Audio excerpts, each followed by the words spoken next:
लीजिए दोस्तों, वोटिंग के 24 घंटे भी नहीं बीते, इधर दिल्ली में ज्ञानेश को चिराग लेकर दिन में ही ढूंढने लगे लोग। राजस्थान में भी छापे, सीएम के फूले हाथ पांव, उड़े होश।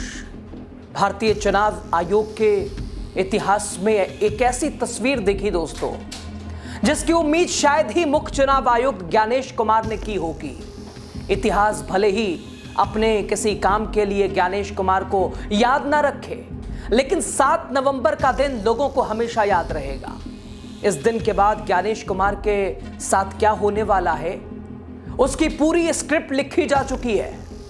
ज्ञानेश कुमार के साथ इस दिन वही व्यवहार हुआ जो सत्ताधारी बीजेपी के खिलाफ लोग सड़क पर उतरकर करते आए हैं। चलिए, पॉलिटिकल पार्टियों को तो विरोध झेलने की आदत होती है, जनता की गालियां उन्हें रास आती हैं, लेकिन संवैधानिक पद पर बैठे किसी अधिकारी के साथ भारतीय इतिहास में शायद ही ऐसा हुआ होगा। नमस्कार, खबर क्या है आप समझिए लास्ट तक रह के। आप देख रहे हैं द राजनीति का विशेष सेगमेंट। मैं हूं आपके साथ यासूब रजा।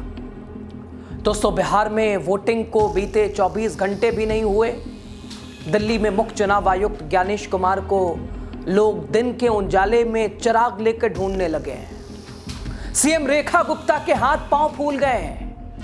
क्या ये असर नेता प्रतिपक्ष राहुल गांधी के ऐलान के बाद हुआ, जिसमें वो अपने अंदाज से बताते दिखे कि जब तक तोड़ेंगे नहीं तब तक के छोड़ेंगे नहीं। दोस्तों, दिल्ली की मुख्यमंत्री रेखा गुप्ता के लिए शुक्रवार का दिन होश उड़ाने जैसा रहा, क्योंकि जिस राज्य की कमान सीएम रेखा गुप्ता के पास है, वहां अचानक से सड़कों पर हजारों की भीड़ उमड़ गई और देखते ही देखते सड़कों पर लोग दिखने लगे। हर किसी की जबान पर बीजेपी और मुख्य चुनाव आयुक्त ज्ञानेश कुमार का नाम रहा। हर किसी की जुबान एक सवाल था, हर सभी की जबानों पर। उस सवाल का जवाब उन्हें ज्ञानेश कुमार से चाहिए था, लेकिन उन तक पहुंचते उससे पहले बिहार में चुनाव प्रचार में बिजी गृह मंत्री अमित शाह के आदेश पुलिस ने घेराबंदी कर दी। दोस्तों, कांग्रेस नेता राहुल गांधी कर्नाटका के बाद हरियाणा में वोट चोरी के बाद पार्टी इस मुद्दे पर फ्रंट फुट पर खेल रही है। कांग्रेस पार्टी इस मामले में अब यूथ कांग्रेस ने कमान संभाल ली है। हरियाणा में वोट चोरी के खुलासे के बाद यूथ कांग्रेस ने दिल्ली की सड़कों पर जोरदार विरोध प्रदर्शन किया है। प्रदर्शनकारियों को आगे बढ़ने से रोकने के लिए इलाके में पुलिस बल तैनात किया गया। यूथ कांग्रेस ने कथित रूप से लोकतंत्र की शव यात्रा भी निकाली।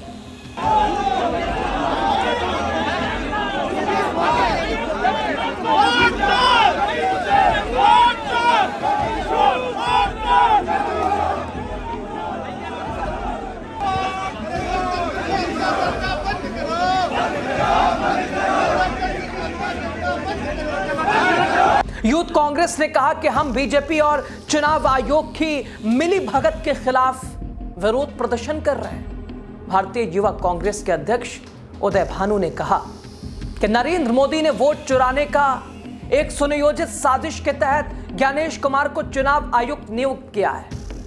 इसी खेल से लोकसभा चुनाव हाईजैक कर मोदी जी प्रधानमंत्री बने।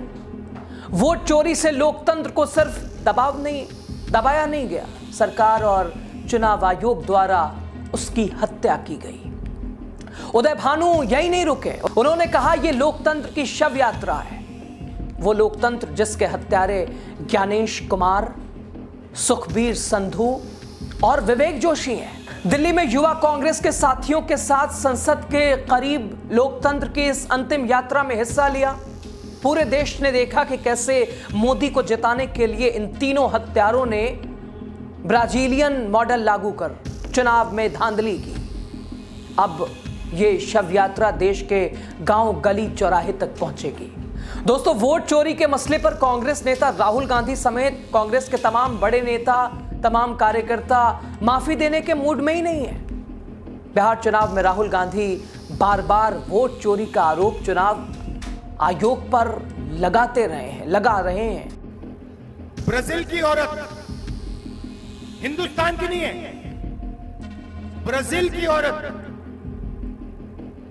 का नाम वोटर लिस्ट में 22 बार आता है। एक बूथ में 100 बार एक ही वोटर का नाम, फोटो, 500 लोग, 500 वोटर एक घर में रहते हैं और जब हमने किसी को वहां भेजा, घर में कोई नहीं। बीजेपी के नेता, उत्तर प्रदेश के नेता, बीजेपी के कार्यकर्ता, उत्तर प्रदेश के कार्यकर्ता एक वोट उत्तर प्रदेश में डालते हैं और दूसरा वोट हरियाणा में डाला। भाइयों और बहनों, हरियाणा का चुनाव नरेंद्र मोदी और अमित शाह ने चोरी किया है।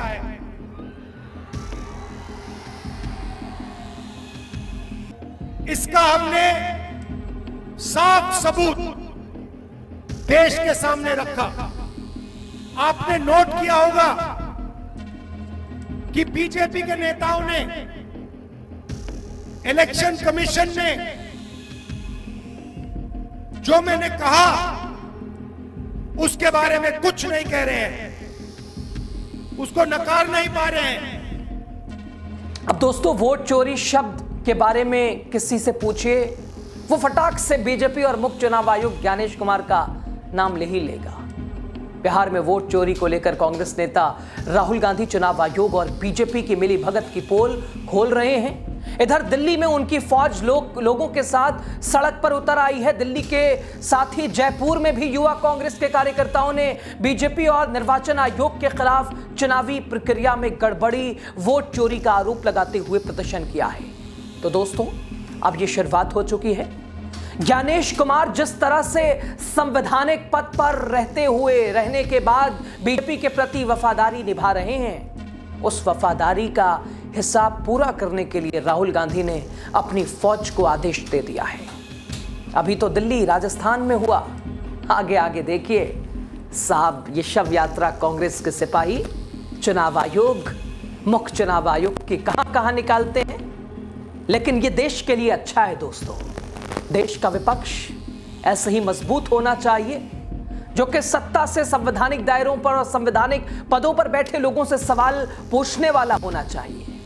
आप क्या कहते हैं? आप क्या समझते हैं? कहिए ना, कमेंट में बोलिए ना, आजादी के साथ संवैधानिक दायरे में। शुक्रिया आपका।